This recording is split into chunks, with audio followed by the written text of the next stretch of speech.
प्रधानमंत्री झूठा है ना, तो झूठा को झूठा नहीं बोलेंगे, नंगा को नंगा नहीं बोलेंगे, सच को सच नहीं बोलेंगे, दिन को दिन नहीं बोलेंगे, रात को रात नहीं बोलेंगे। तुम्हारा राज है, तुम्हारा राज है क्या? देश में लोकतंत्र है, लोकतंत्र में जनता का राज है।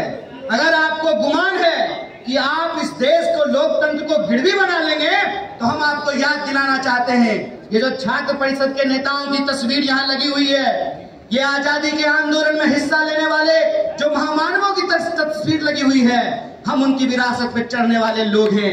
आप अगर हिटलर बनने को तैयार हैं, आप अगर ब्रिटिशर्स बनने को तैयार हैं, तो हम भी भगत सिंह बनने को तैयार हैं।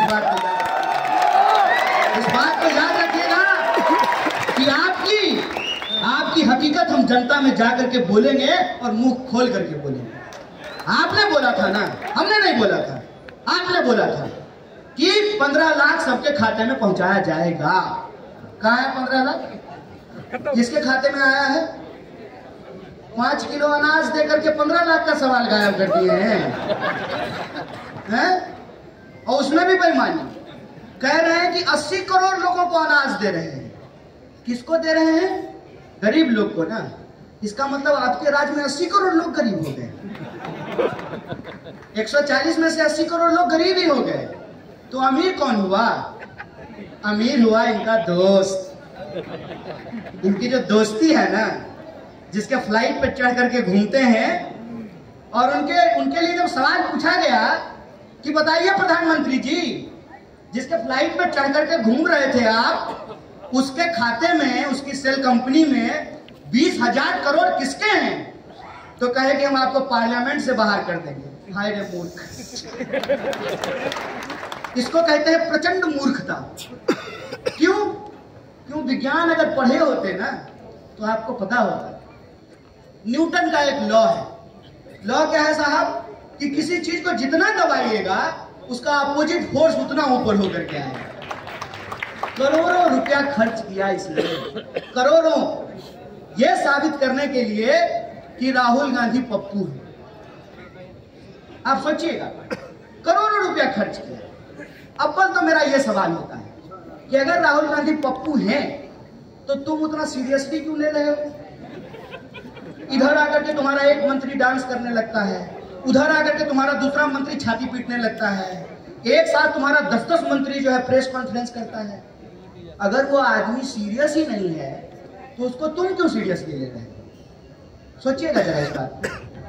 इसका मतलब वो आदमी सीरियस है, इसका मतलब उस आदमी में दम है, इसका मतलब इनको मालूम है कि उस आदमी को ईडी, सीबीआई इससे डरा नहीं सकते हैं। इनको मालूम है कि जिनके घर में 2 लोगों ने अपनी जान गंवा दी हो देश के लिए, उनके बच्चों को झुकाना आसान नहीं है।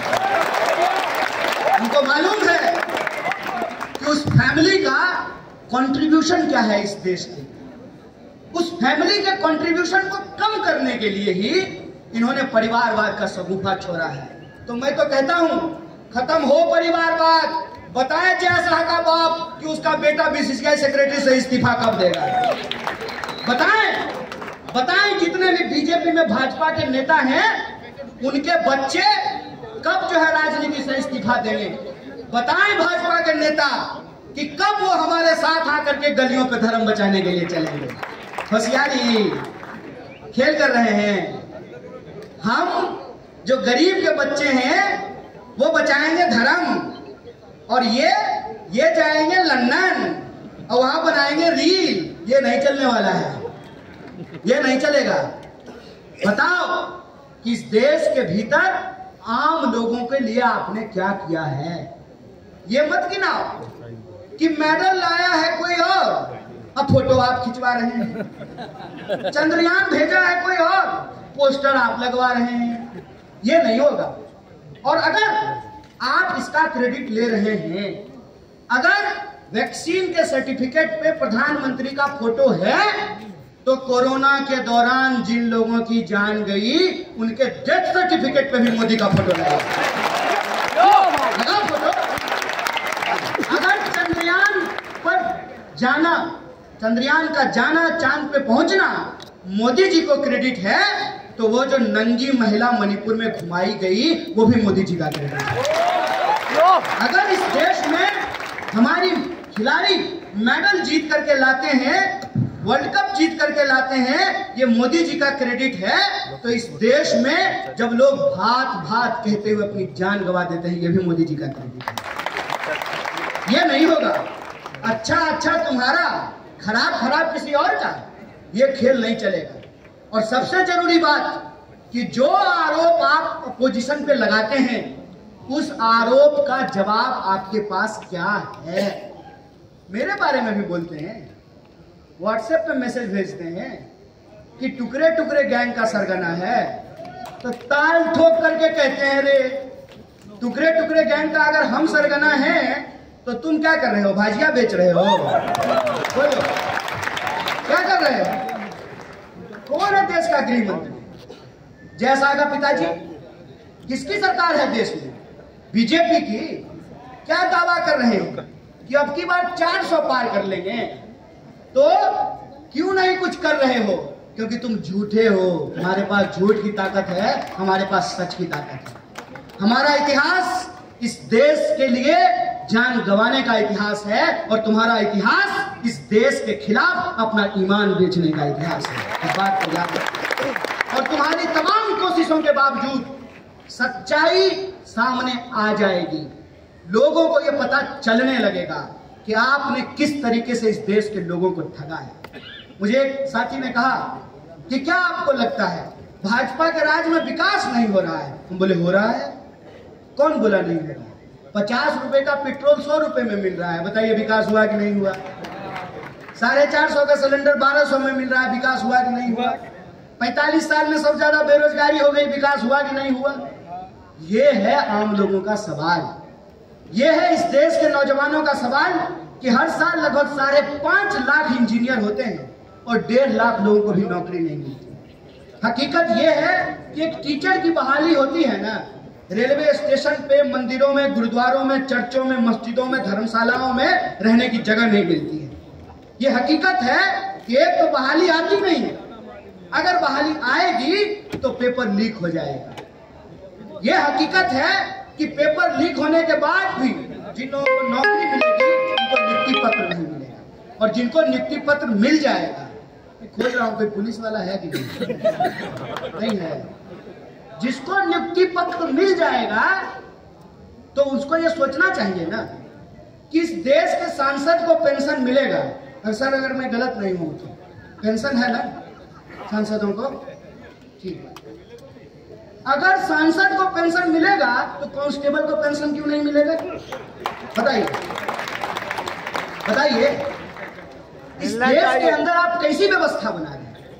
आप इस देश के अंदर ऐसी व्यवस्था बना रहे हैं कि 99% लोगों के हक और अधिकार छीन करके, 99% लोगों का रिसोर्स छीन करके 1% के खाते में आप पहुंचा देना चाहते हैं। ये लोकतंत्र नहीं है, ये तानाशाही है। इस बात को याद रखिएगा। इस बात को याद रखिएगा कि लकड़ी को काटने वाली जो कुल्हाड़ी होती है ना, उसके पीछे भी लकड़ी ही लगा होता है। लोकतंत्र का इस्तेमाल करके, जमहूरियत का इस्तेमाल करके आए दिन जमहूरियत का गला घोटा जा रहा है। और जो लोग इनसे सवाल पूछने लगते हैं उनको या तो केस करते हैं, उनके ऊपर झूठा मुकदमा करते हैं, जेल में डालते हैं, हमला करते हैं, डराते हैं, या अपने दोस्त के चंदे के पैसे से उसका ईमान खरीदने की कोशिश करते हैं। तो मैं छात्र परिषद के एक एक कार्यकर्ताओं से अपील करना चाहता हूं कि हमारे सामने गंभीर चुनौती है। बात देखने और दिखावे की नहीं है। अगर हम उसी राजनीतिक पैटर्न पे चले, देखने और दिखावे पे, तो इस बात को याद रखिएगा, जमहूरियत नहीं बचेगा। और जमहूरियत नहीं बचेगा ना, तो फिर इस देश में लोकतांत्रिक संस्थाएं भी नहीं बचेगी। जब लोकतांत्रिक संस्थाएं नहीं बचेगी तो पब्लिक सेक्टर भी नहीं बचेगा, और पब्लिक सेक्टर नहीं बचेगा ना, तो फिर आने वाले समय में कोई आंगनबाड़ी का बच्चा PhD नहीं कर पाएगा। इस बात को याद रखिएगा कि एक गंभीर लड़ाई है, और अगर आप विद्यार्थी हैं तो आपके कंधे के ऊपर ये जिम्मेवारी है। आप अगर छात्र परिषद के नेता हैं तो आपके कंधे पे ये जिम्मेवारी है कि आपको बंगाल के भीतर एक एक छात्रों को जोड़ना पड़ेगा, क्योंकि हमारा मानना है जुड़ेगा विद्यार्थी जीतेगा इंडिया। हमको इंडिया को जीतना है। हमारा ये मानना है कि हमको मेहनत से अपनी पढ़ाई करनी है, अपने हक और अधिकार को समझना है, अपने नॉलेज के क्षेत्र में हमको एक्सपर्ट होना है, साथ ही साथ जो समाज और देश का दायित्व है उसका हमको निर्वहन करना है। हम सबका अगर हम स्क्रीन टाइम अभी चेक करें ना, 3 घंटा 4 घंटा 5 घंटा होगा रोज का, 5 घंटा स्क्रीन टाइम होगा कम से कम। उस स्क्रीन टाइम को हम ये नहीं कह रहे हैं कि आप बंद कर दीजिए, आप चलाइए, लेकिन उस 5 घंटे में से ना 4 घंटा निकाल करके देश के लिए, समाज के लिए, छात्र परिषद के लिए आपको खून पसीना बहाना पड़ेगा। इस बात को याद रखिए। आपको इस लड़ाई को इस रूप में लड़ना पड़ेगा कि हम देश की वो विचार हैं, हम देश की वो शक्तियां हैं जो इस देश को 200 साल की अंग्रेजों की गुलामी से लड़ करके आजादी दिलाए।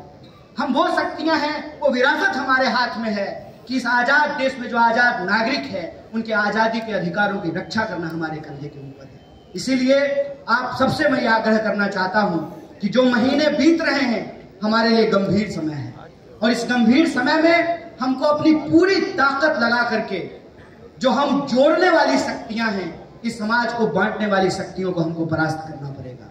देश के भीतर जो एक झूठ का बोलबाला है, इस झूठ के बोलबाले को खत्म करके हमको सच के राज को स्थापित करना पड़ेगा।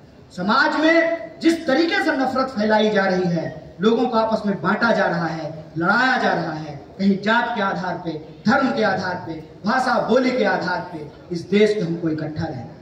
550 से ज्यादा रियासतों को जोड़ करके सरदार वल्लभ भाई पटेल ने एक भारतवर्ष का निर्माण किया। शहीद आजम भगत सिंह 23 वर्ष की उम्र में अपना जीवन कुर्बान कर दिए आम लोगों के आमूल चूल परिवर्तन के लिए। पंडित जवाहरलाल नेहरू सैकड़ों साल जेल में रहे, 14 साल से ज्यादा पंडित जवाहरलाल नेहरू जेल में रहे। इस देश के तमाम लोगों ने, चाहे आप सुभाष चंद्र बोस की बात करें, तमाम आप समाज सुधारकों का नाम लें, तमाम लोगों ने, हमारे फाउंडिंग फादर्स ने, मदर्स ने जो कंट्री आज हमारे हाथ में सौंपी है, उस कंट्री को बचाने की जिम्मेवारी हमारे हाथ में है। और इसीलिए मैं खास करके अपने छात्र नौजवानों से अपील कर रहा हूं कि आपको पढ़ना है, आपको समझना है अपने हक और अधिकार को, समाज को, देश को, और उसी पढ़ाई के बदौलत, ज्ञान की बदौलत सत्य की सत्ता को आपको स्थापित करना पड़ेगा। और यह जो झूठ की सत्ता है आज इंसान को जो बांटने की कोशिश कर रही है, इसको आपको एक्सपोज करना पड़ेगा। और ये बार बार हमारे राष्ट्रीय प्रतीक चिन्हों का इस्तेमाल करके, हमारे धर्म के प्रतीक चिन्हों का इस्तेमाल करके इस समाज को जो कमजोर करने की कोशिश कर रहे हैं, इस कोशिश को हमको नाकाम करना पड़ेगा। और ये कोई साधारण काम नहीं है। इस काम में अगर आपके मन में विचार नहीं है, आपके मन में समाज के प्रति लगन नहीं है, आपके प्रति समर्पण नहीं है देश के प्रति, तो आप इस काम को नहीं कर पाएंगे। ये गंभीर काम है और इस गंभीर काम को हमको करना है।